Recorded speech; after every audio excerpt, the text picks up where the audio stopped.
In your morning consumer news, President-elect Donald Trump is signaling he might reevaluate a pending ban on TikTok. That's set to take effect January 19th, the day before his inauguration. That is unless TikTok's parent company ByteDance sells it to a non-Chinese buyer.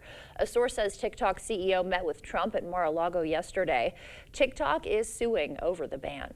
Multiple news outlets report Apple is planning some big design and format changes. People familiar with those plans told the Wall Street Journal Apple's developing two foldable devices. One would serve as a laptop. A smaller one would be a foldable iPhone. Apple is also reportedly planning to introduce a thinner iPhone beginning next year. And a Senate probe revealing some troubling safety decisions at Amazon. Documents show Amazon executives ignored staff recommendations to ease production quotas that were causing worker injuries. The investigation found injury rates at Amazon warehouses are double the industry average. Amazon claims the Senate report uses outdated information to create a false narrative.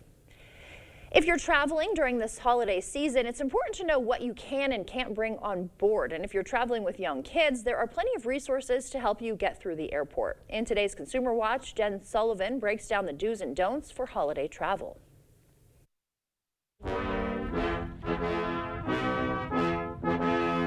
It's the most wonderful time of the year, but if you're traveling, the holiday season can bring unwanted headaches. And there will be a record number of travelers on the road and in the skies. AAA is expecting more than 119 million people to travel 50 miles or more between Saturday, December 21st and Wednesday, January 1st. Nearly 8 million people will fly, so expect long lines. If you are checking a bag, I would get to the airport at least 2.5 hours early. If you need assistance getting through security, and this includes young families, you can request help 72 hours ahead of your trip by filling out a TSA Cares assistance form. People who need assistance and families with kids under 2 can typically board first. Usually the first people to get called are people who need more time to board. What happens if your family isn't sitting together? The gate agent is going to make that change automatically because they're going to see that minors are sitting separately from their guardians. Many airports also have family restrooms, nursing stations, and even kid play areas to make it easier for families.